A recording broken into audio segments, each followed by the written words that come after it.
I'm painting my sculptures now.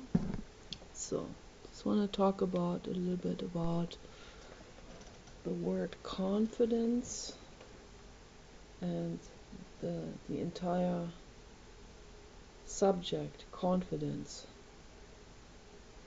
Someone on Facebook thought I was confident, and when I told him that I'm not confident, he started arguing with me, and I said, but I really am not confident. And then he kind of shut down and wanted to leave the conversation, and I let people go when they want to go. So next time I talked to him, he said, don't talk like this again. I'm not supposed to be I'm not supposed to be self-conscious. I'm not supposed to have no confidence. I'm supposed to have confidence. Right? That's what this whole thing is about. I'm supposed to be confident and strong and mentally stable and all of this. If I'm not, then I'm not friend material if I'm not confident.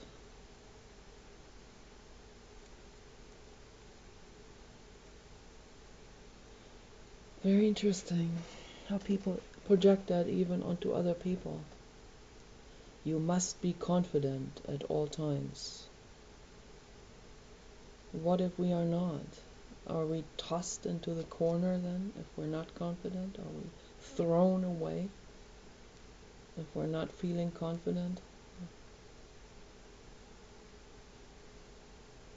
I am not confident. I don't want to be misleading people into the wrong impression, or if someone thinks that of me. I'm not confident. Just because I say what's on my mind, just because I say the truth and I speak out for justice, doesn't mean I'm confident. Just because I'm a party spoiler, just because I stand against the crowd, still doesn't mean I'm confident. It just means I recognize something, and once I recognize something, once I recognize the truth, I'm not going to be kidding myself into the untruth. Once you recognize the truth, you can't suddenly say, I think I better stick with the untruth. That doesn't work that way. Once you recognize the truth for the truth, you don't go back to the untruth and say, oh, it's easier to, I'll be liked better if I say untruth.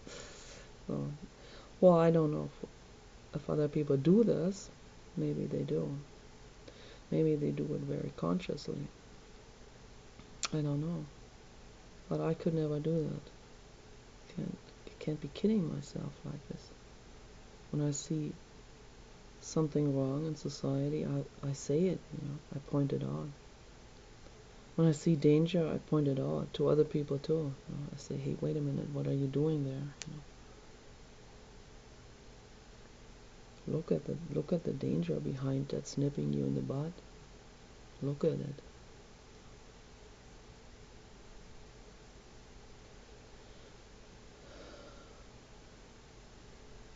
Confident people are respected.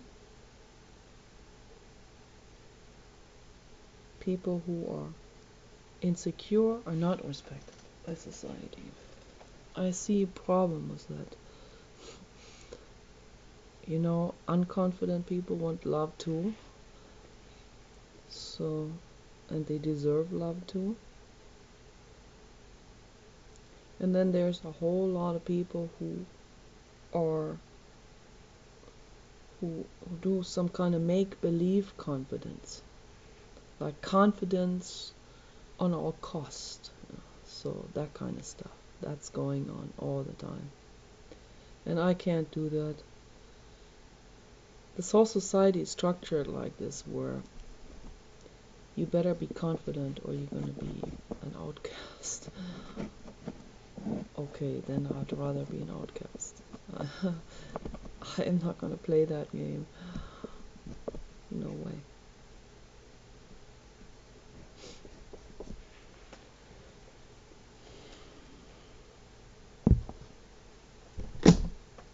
Alright, alright, alright.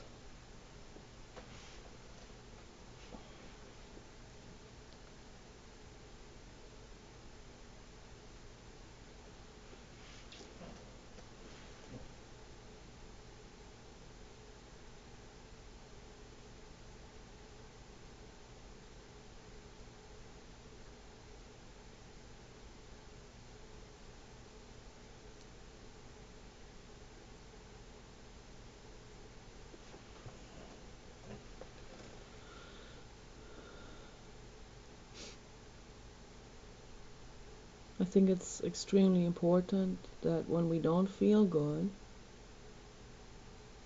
that we don't run away from it. Don't cover it up, deceive ourselves, thinking that we're confident when we're not. Just because society puts this pressure on us to be confident at all times. There's a fear, there's terror behind this fear. There's there's there's terror of the feelings of insecurity. And I see why, because society, there are so many bullies. They have no confidence. True confidence, real confidence means that you are completely grounded within yourself. Most people don't have that. So they pretend to themselves that they're confident. Like a deer grazing. Deer are grazing when they're injured. They act like everything's okay. And that is evolutionary. And the same thing is happening with humans too. It's those people actually that survive the horror of a bully society. By becoming bullies, pretending nothing is wrong, by never saying anything, by acting like they're calm and cool and everything. It's a way to protect themselves. The other ones, the ones that don't stay calm, the ones that get angry, they get beaten into the ground. They get pushed into suicide. They're not the ones procreating. So this has been going on for a while now. So the ones that survive are the ones that keep grazing even though they're injured. And deer, and the same with humans. Same thing. I found out about this by Dr. Vilayana Ramachandran. He's studying this. He's studying denial. There's denial that goes all the way into neurology, but I think it's psychological. I think it is a psychological, very powerful mechanism. Maybe it goes into neurology as well. There, there is no separation between those anyway. It's a hardwired thing, actually. Hardwired knee-jerk reactions of psychological behavior. I'm not condemning any of this, just observing.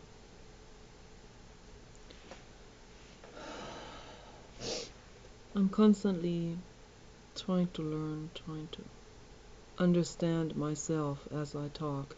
It's not like I'm not lecturing anything, I'm just pondering over it. These videos are pondering videos, they're not lectures. I'm trying to understand all of this myself as I go. Trying to understand where people are coming from. See, I'm a little bit of a freak in that way, because I'm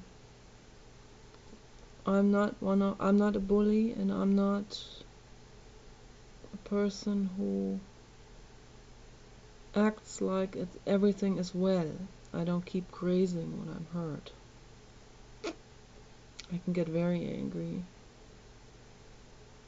That can cost me my life in the environment of in the bully environment, in the bully society.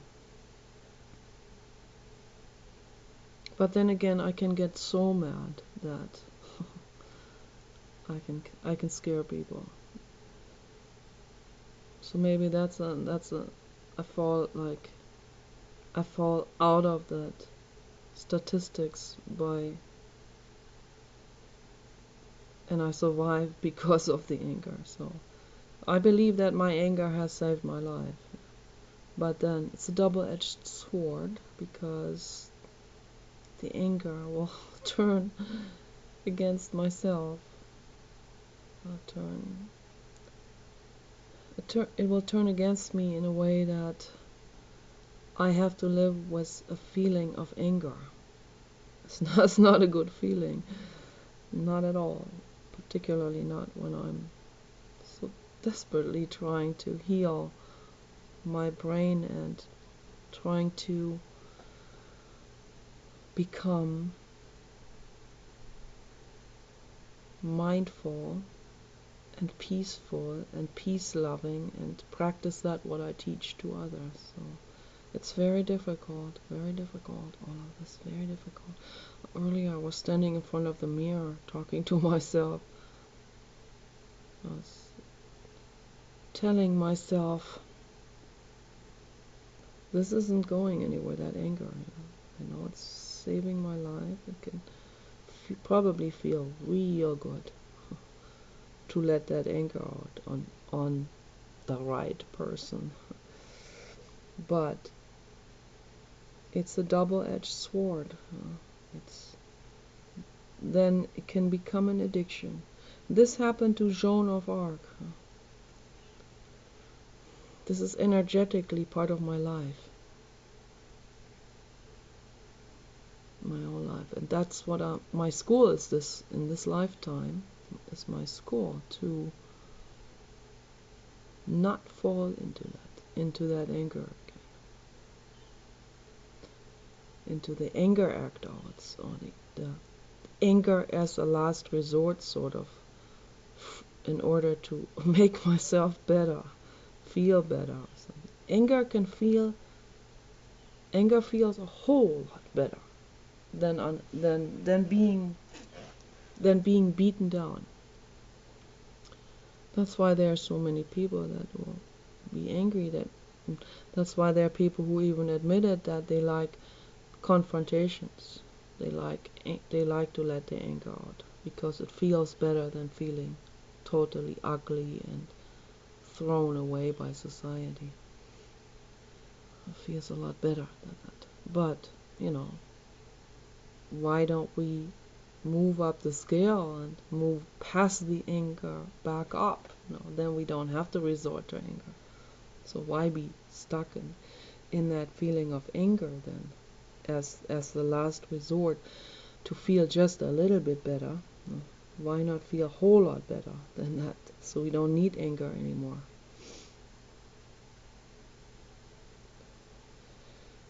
But we cannot transcend it unless we go through all these levels. the anger has its place, and it can be practiced in a peaceful, yes, it can be practiced in a safe way without hurting someone. I can shout that anger into my pillow,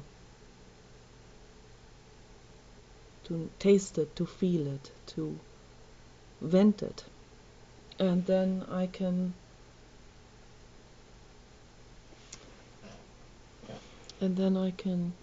reflect on the emotions afterwards. I can dive into the emotion that led up to the anger and not run away from it. So the first thing when the anger is so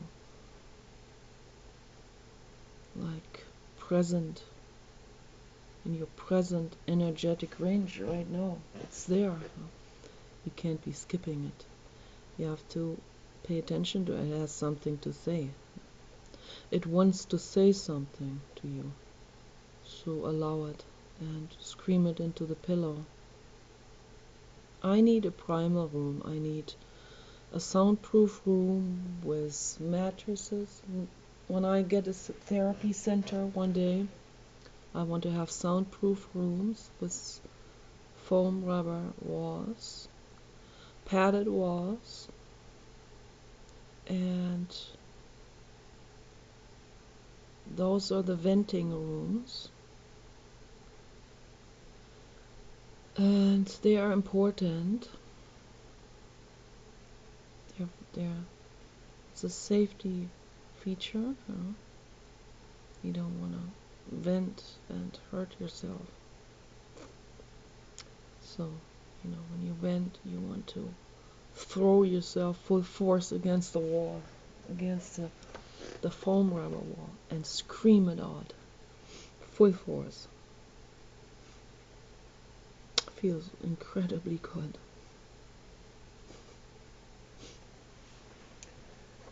I've done that. I've done it at the Primal Center in LA for many years. And then also went to my therapist Esther in Geneva. I didn't do much venting there though. But at the center, that was really something, because they have very large primal rooms, individual rooms where you can go into at any time, and they are padded, and you can throw yourself against the walls and really scream it out. And I think every therapist should have that. It shouldn't be this civilized.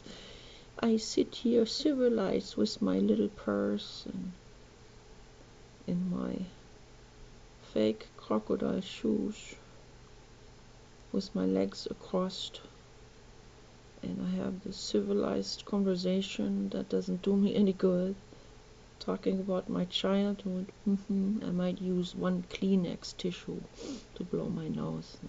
No, that's not how it works.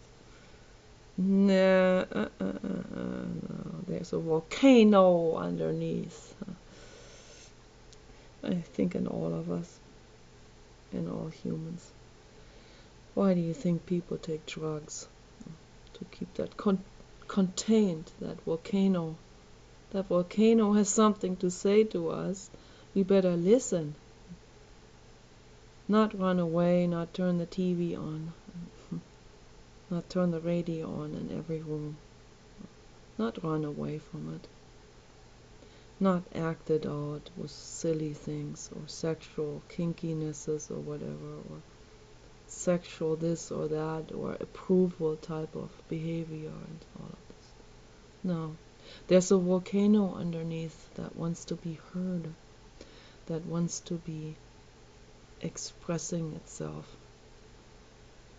and it doesn't want to hurt someone. It doesn't want to come out in the wrong moment. So that's why we need a primal womb with padding. I know Paul completely disagrees with me, but Paul runs away from his pain. That's why we're having confrontations. That's why the communication is not good. Because he runs away from his pain, and I don't. I don't run away from my pain. And I'm not going to, just to please society. I'm not going to do it.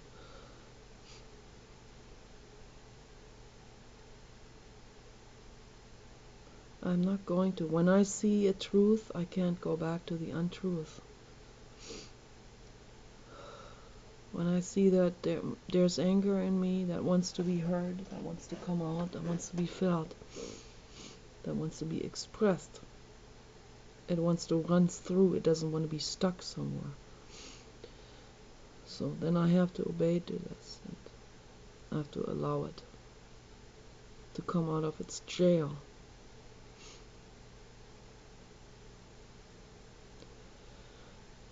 Then my breathing will be much better. I will have. And the forceful thoughts that come into my brain, they will subside, they will evaporate together with that anger that's being expressed. The forceful thoughts that come out, horrible thoughts that are coming out sometimes. Like, almost feels like something from outside, and it may also be, but the reason why it is, why it comes, why we feel it, is because it resonates with something that is in us already. We can't be. We're not a match to the frequency if we are totally grounded, and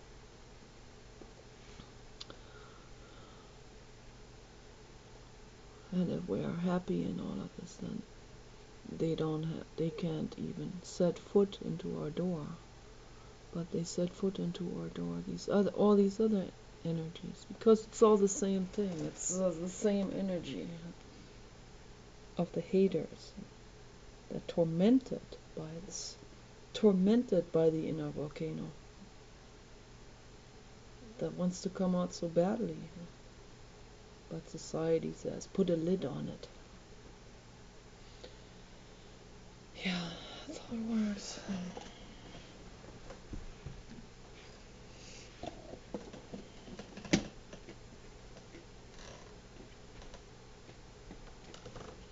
I use red. Red like my volcano.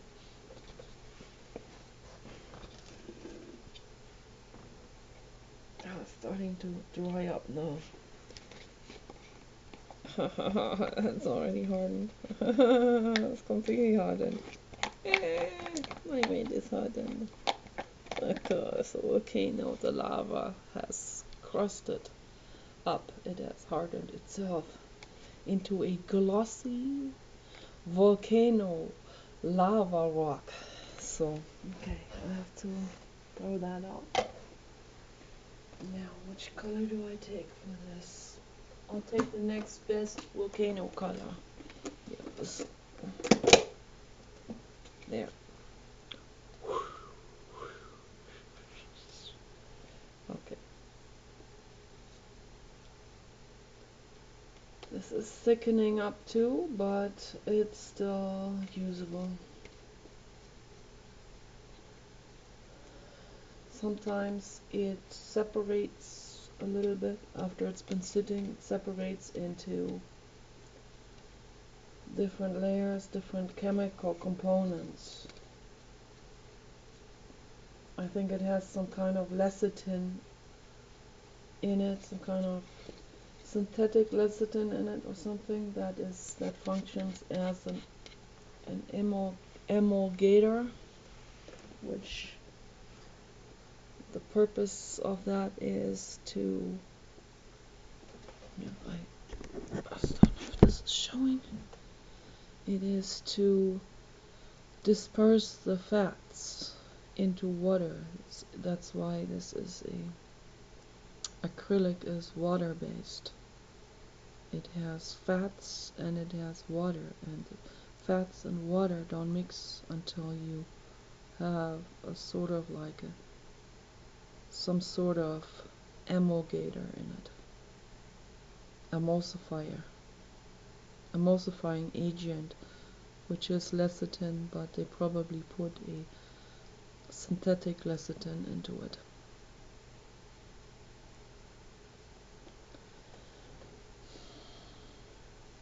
I love acrylic colors. It's very wonderful to work with it.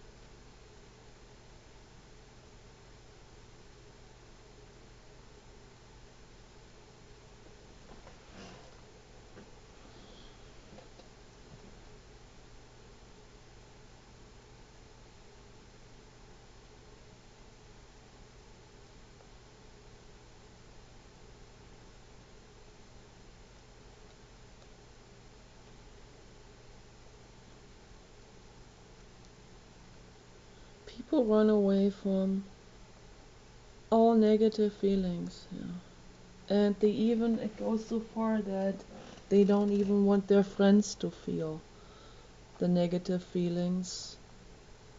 I mean, not just in terms of because they care, they want their friends to feel good, but also in terms of getting afraid when a friend feels a lack of confidence. It goes that far. I've seen it. One guy said to me, "Don't talk like this again," when I said I don't have confidence. It was almost scary for him. Why am I saying this suddenly? He thought I had confidence. Just because I speak out doesn't mean I have huge confidence now. I'm like, hey, this great confidential woman or something. No, not at all. Then it also is brought into sexuality and all of this. Confidence is like this big thing. You have to be confident all the time. Have confidence all the time.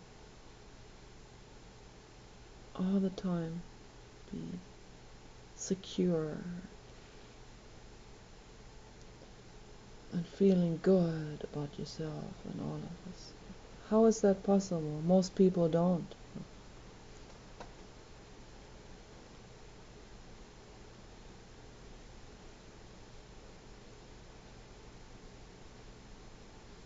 I'm going to turn this lamp on.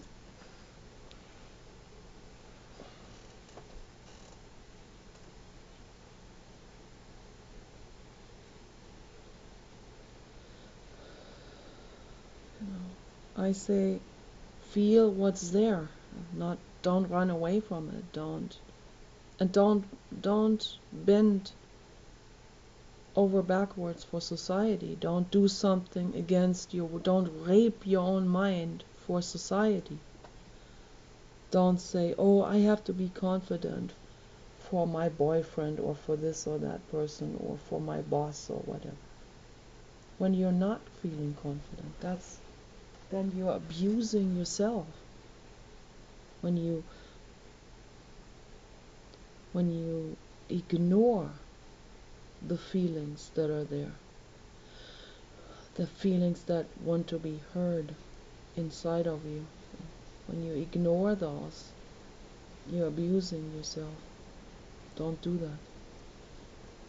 If you have a husband or boss or parent who wants you to abuse yourself for whatever strange greed reason, social reason, society reason, their own, so that they can run away from their pain, no. Say no to that. Say no and walk away. Or have a good talk. Stand up for yourself. Explain to them that you are not going to run away from your pain. That is not the right thing to do. You can suppress pain for a while. It will come out like a volcano in the wrong moment. It can also cause people to get very physically ill. That's all interlinked.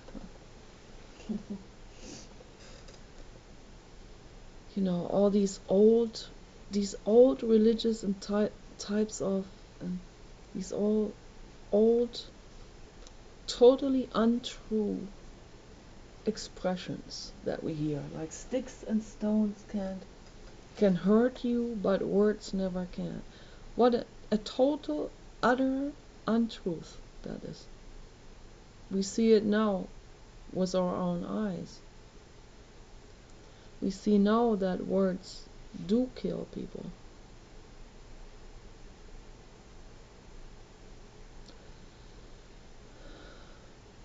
That's why it is so important to go within yourself, to introspect.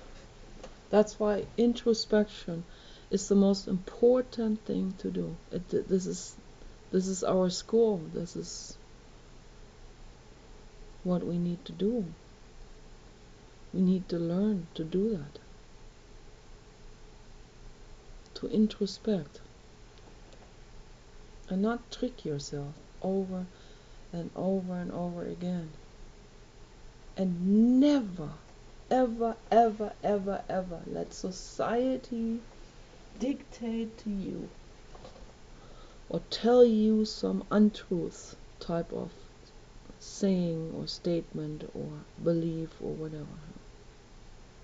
Whether that's comes from religion or comes from fear or whatever.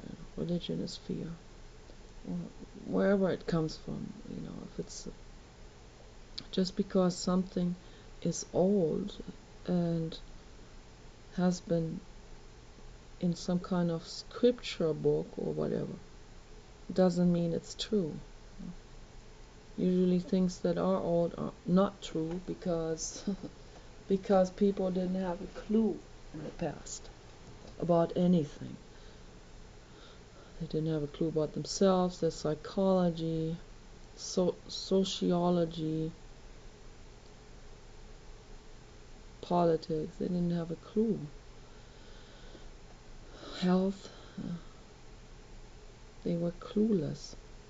That's why they came up with so many strange explanations or strange, it must be so, it must be this, because I don't understand it, therefore it must be something totally fictitious. No, that doesn't work that way.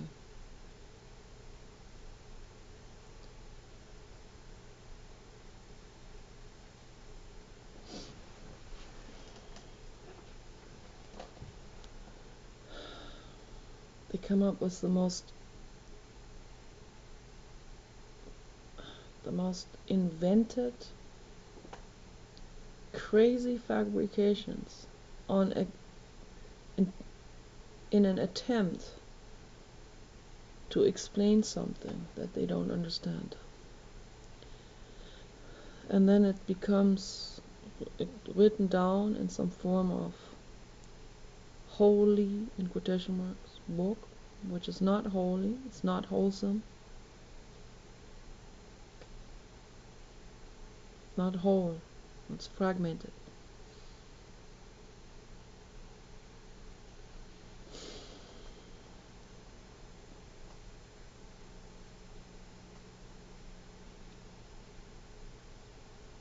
Whole is diving right into yourself, into your emotions, and introspecting, and really finding out what is going on here.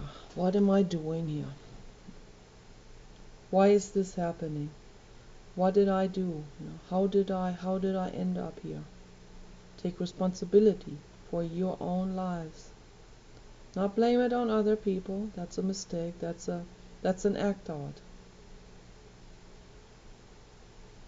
Yes, other people are difficult, but we have still chosen to go there. We are still attracted to this or that person. For example, I caught myself being attracted to cold men. I still am today. I still. What is this? What causes me to be attracted to cold men? Like, want to win them over with my clown charm or whatever. Want to make them feel better. Want to, hey, come out of your cold shell. I don't know what it is. It's a struggle, I guess. It's the struggle with my mother. The same thing that keeps on energetically perpetuating itself into adulthood, into romance, into all of this.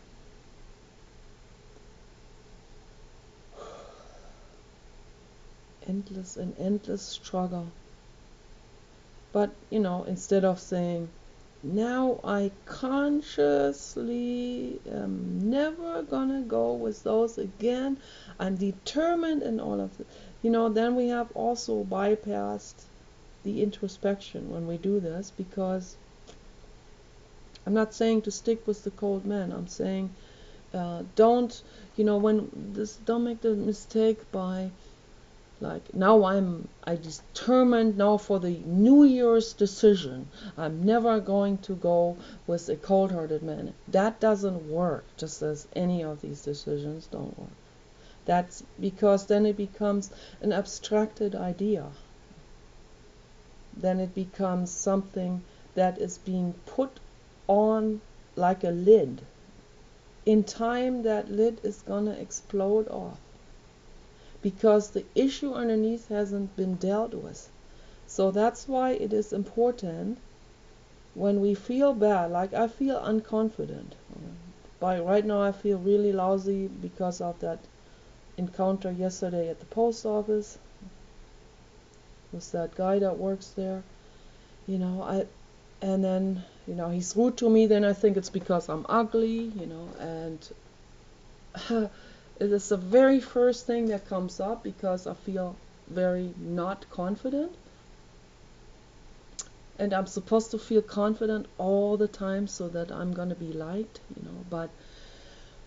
but no, I feel unconfident right now here in this moment. And if I bend to society, if I talk myself into, no, I have to do anything I can, get plastic surgery, I have to get these designer clothes, and spend my entire savings on all of this so that I will fit into society and that society will like me. No, that's bypassing your school. That's bypassing the work on oneself. I'm not going to do that. No way. I am me. I am feeling unconfident. If someone is afraid of that and is afraid of me because I'm feeling unconfident, then go to someone else. Go to someone who's confident. It's that simple. My videos are awkward. If people can't stand it, go to someone else's video.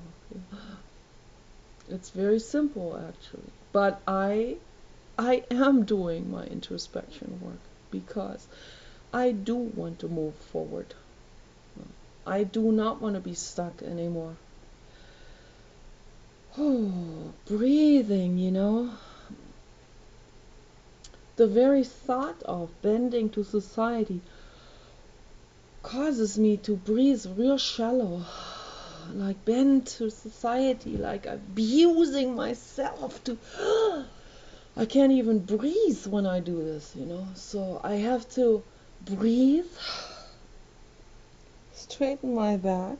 That means I acknowledge all of my feelings, because when I straighten my back, all of the feelings come up like a volcano. That's why a lot of people don't straighten their backs, because by kinking the back in and pinching the nerves and putting on a suit that doesn't fit just to please the couturier, then I am cutting off that connection to myself. I'm cutting also off the connection to other people and other beings in that moment.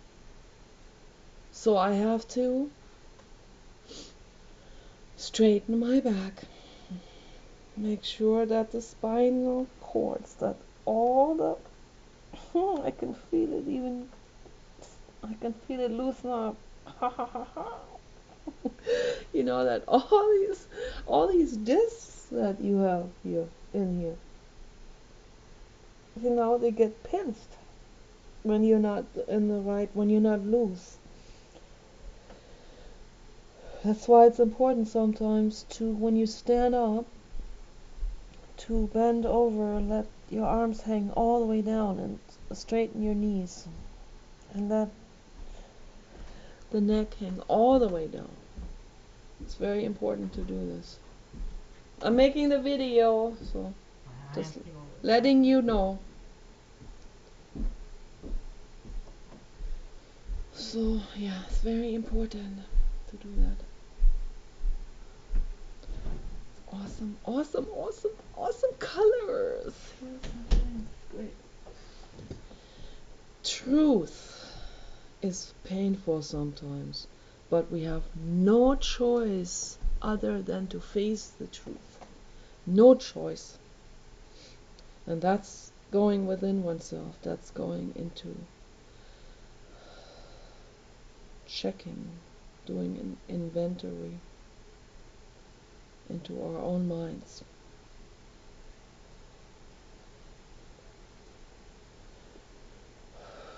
Checking what's going on in there.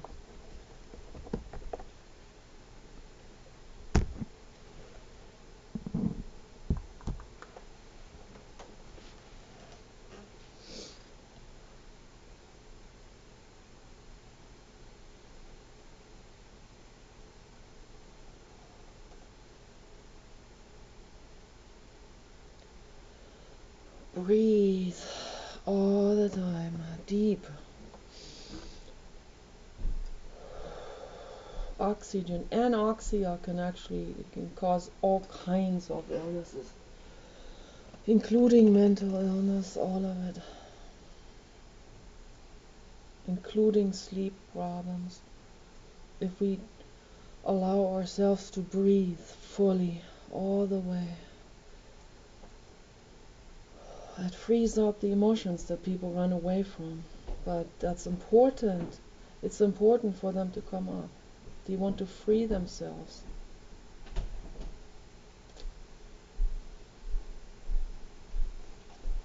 Someone who detains wild horses is a person who has not freed himself on the inside.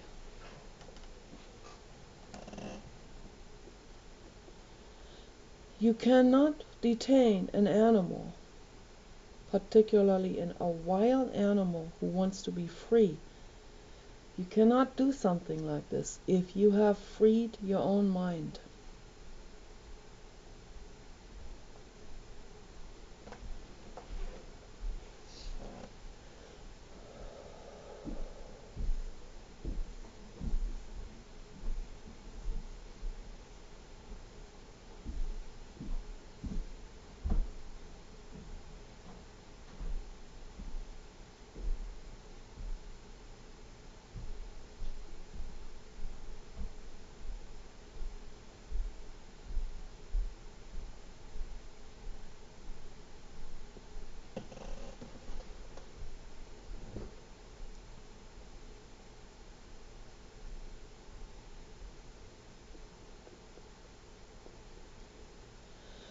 People who do cruel things to other living beings are not free on the inside.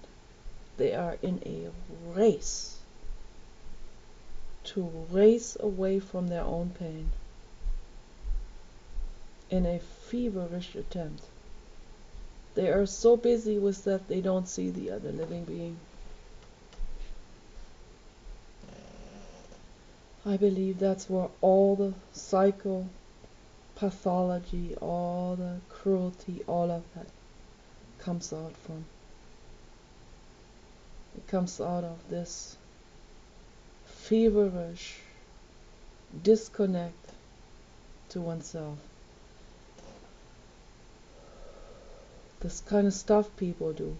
They let their sweat glands operate out of their hands, which is real bad for the health. There's a reason we have sweat glands. And why do they do this?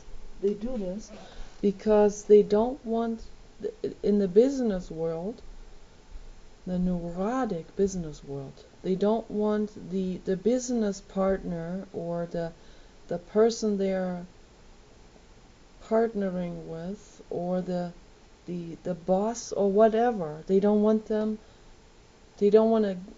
shake hands with them and have them notice that they have sweaty hands. That's how far it goes. That's how far neurosis goes. And farther than that, even. It's like what Dr. Alan W. Anderson said to Jiddu Krishnamurti at Cal State San Diego. He said in the talks in 1975, when Jiddu Krishnamurti was talking about how the ego escalates, how this not being able to see someone else, and this clinging to self-images, and how far that goes, and how detrimental that is for society. And Dr. Alan W. Anderson reflected on it and said, I can't imagine what that might lead to, he said. And that is what's happening. It's leading to. Dr. Anderson, a very positive angel soul, was a little bit on the, living in the positive ivory tower, as I call it. And also, the bad things didn't vibrate on his frequency, so he didn't even get to hear about these bad things. So for him, the world was very rosy, actually. But when Jiddu Krishnamurti pointed out a couple of things, such as the baby seals in Newfoundland being butchered in front of their mothers. The mothers are crying. They're crying. Tears are coming out of their eyes. They do it for money. They do it for women wearing fur. They do it to brag. So to hear about these kind of things, that is what he means. That is the very thing what he said. What this might lead to, to stick, to cling to your self-images, to self-image making. I am this great doctor, or I am this proud this, or proud this, or I'm this rich woman, or whatever.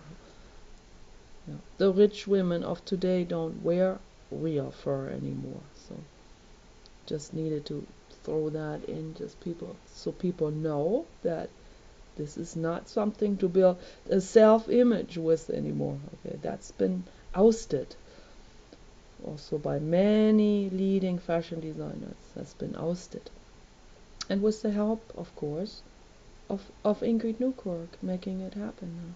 Ingrid Newkirk writing letters to Donatella Versace and to Tommy Hilfiger and all kinds of people.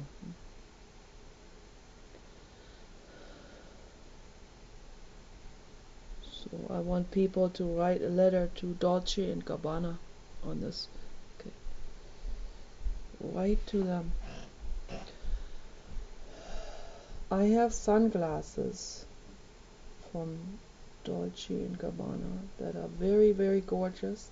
I didn't know they were selling fur items. I thought they were not. So recently heard they are. Maybe I'm wrong. Correct me if I'm wrong. But I'm gonna research this now. But if they do, I want people to write letters to them and urge them to never sell fur items again. Never pitch into this horror cycle again.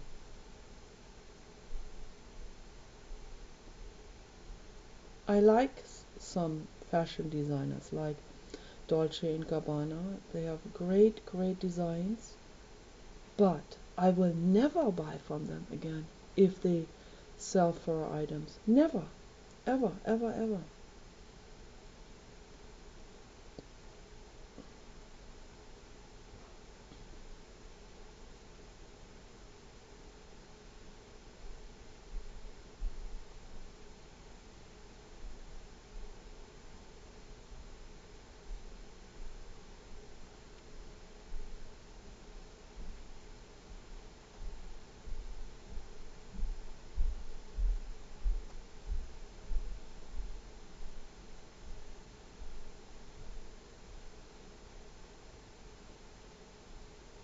Consciousness needs to come into the world, and you and every one of us, every single individual, is responsible to bring this consciousness into the world. So if you love, if you care, you write a letter to them and you ask them to completely phase out the real fur items. Go with the fake fur, the faux fur. I wouldn't even rely on that, because faux fur, they have sold dog fur under the name faux fur. Faux means fake. So I wouldn't even trust that. I only trust it when it says 100% polyurethane or 100% polyester. That's the only way I would buy any kind of item. Bags, shoes, sunglasses, whatever, accessories, clothes, hats, anything. It has to be fake. It has to be 100% synthetic, or I will not buy it. And if the company sells real fur items, I won't buy anything from that company. I boycott that company altogether. That's our responsibility as caring people. That's our responsibility to do. You have to boycott it, and you have to write a letter and tell them why you boycott. You have to say, if you phase the real fur items out for good, never sell real fur items again, then, only then will I buy items from your company again. The consumer has the most power there is, because what are they without the consumer? What are they without the person who likes their products, or the person who feels intimidated into buying your products because of peer pressure and social statuses and self-image? There it is again. Self-images. I am fashionable. I am likable. and it's all boils back down to being liked and being respected. And then we're being liked and respected by the wrong people for the wrong reasons. So that's not how I want to live my life. No way. I don't want to be respected or liked at all. I don't want it. If someone likes me, then yes, I will like you back.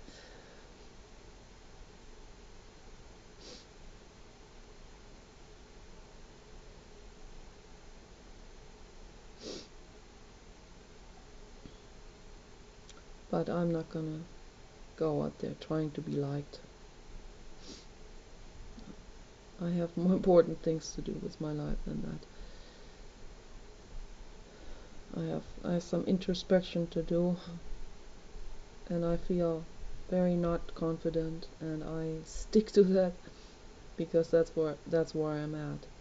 I'm not confident, and that's where I'm at. And that's where I go into, that's where I start my journey inward.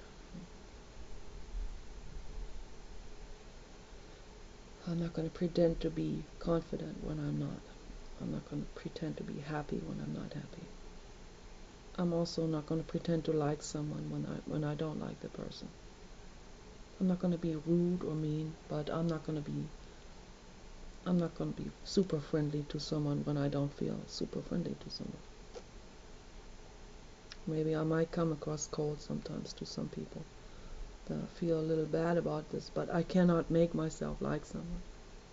But I'm not going to be hostile to anyone. Never. I would never do that. Never be mean to someone. Even if they're mean to me. Unless they're, yeah, I'll be mean in terms of self-defense. To defend myself, then might have to use pepper spray or something. Or I have to be very stern in a legal way, in a self-defense way, legally. So we have to stand up for ourselves, but not be mean, not act it out. Not be cold. Not be deliberately cold to someone. No. Sometimes when I see someone who has hurt me or who has been cold to me, or I pretend that I didn't see him. It's a way of protecting myself. No, I don't want to talk to the person. I don't want to see him anymore. I don't want to see their fake friendliness anymore. So I pretend I didn't see him. So then we don't have to even acknowledge each other. If they don't want anything to do with me, I make a big circle around them. So.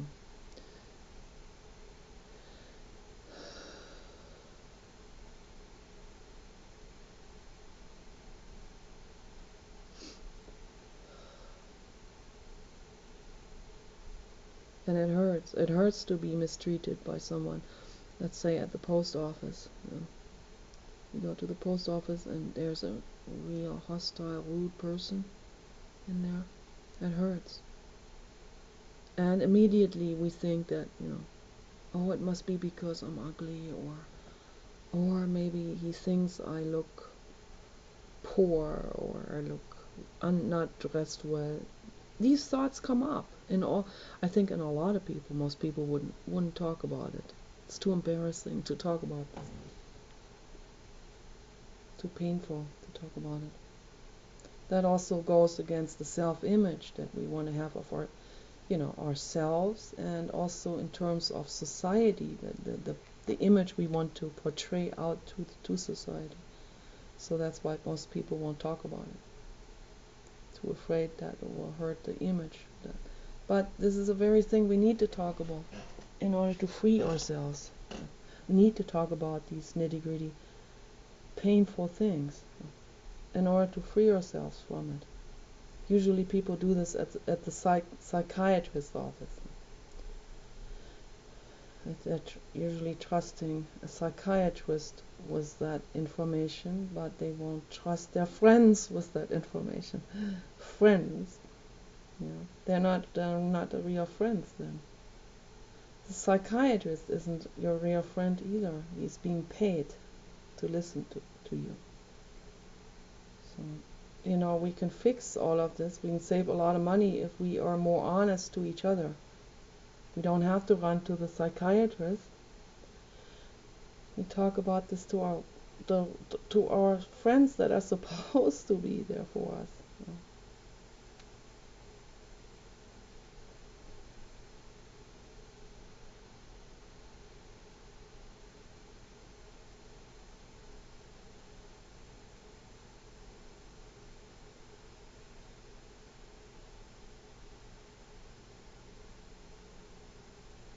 Most people are very alone, psychologically alone, because They can't talk to anyone about the problems. That's very sad. I find that very, very sad.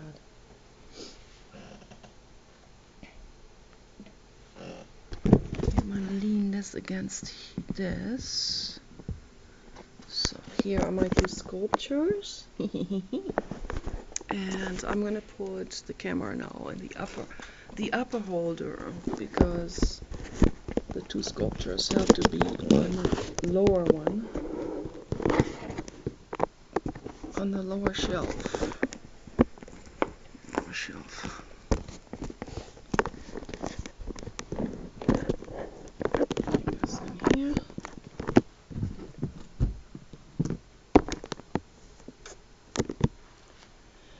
Okay.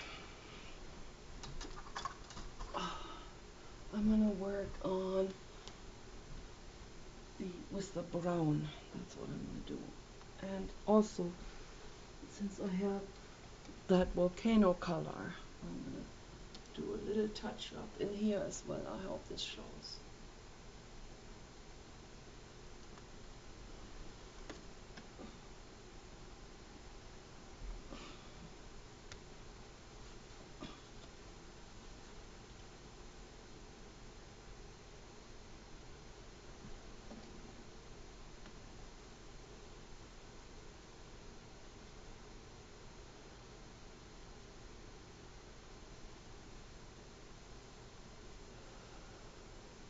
Acknowledge how you feel and respect your feelings and respect yourself. This is how I feel in this moment. And I don't feel comfortable, I don't feel good, and it's okay. It's okay that I don't feel comfortable, good, or confident. It's okay. It's completely okay. Perfectly okay. This is where you're at. This is where I'm at right now. This is where many people are at. And it's okay. There's nothing wrong with it.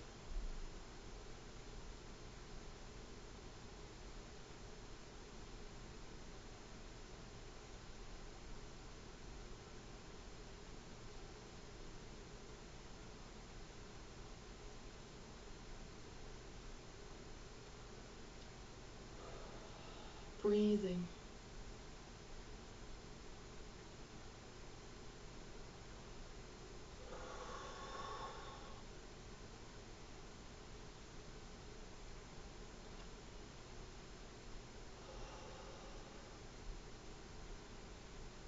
I am here in the now. This is the now moment. This is how I feel. I acknowledge that.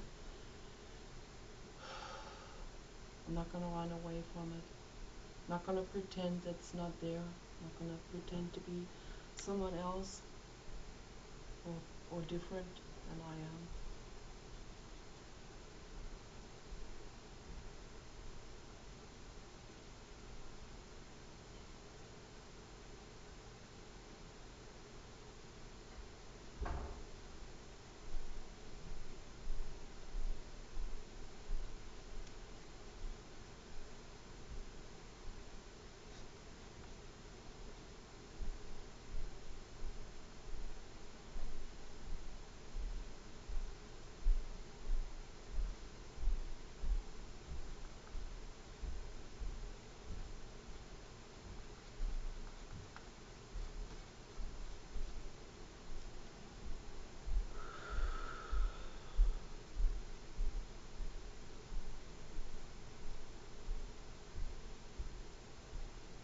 My dream is to have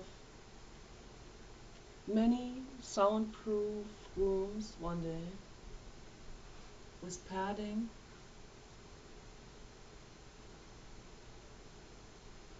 where I can go into, I can vent, I can express my feelings.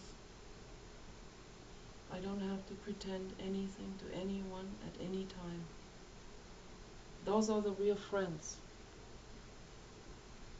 And then you have real friends that stick to you no matter what. They will be there for you when you need them. They will not drop you.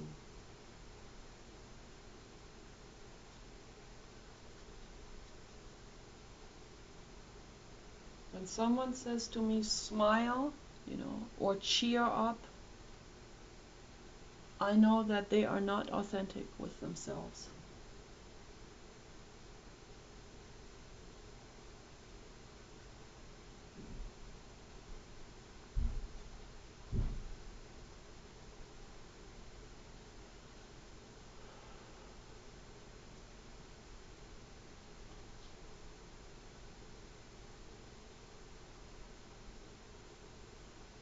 It's not weakness to feel insecure or bad or depressed. It's not weakness. It is weakness of mind to let society pressure you or a person pressure you into cheering up, into being something you are not. That's weakness. If you let someone push you over, that's weakness. If you stand your ground and you say, no, this is how I feel in this moment, and it's perfectly fine, it's perfectly okay, this is where I'm at. If you have a problem with it, you can walk away anytime. But this is where I am, and I'm staying right here with this feeling and all of it. And I listen to my feeling. Listen to what it has to tell me.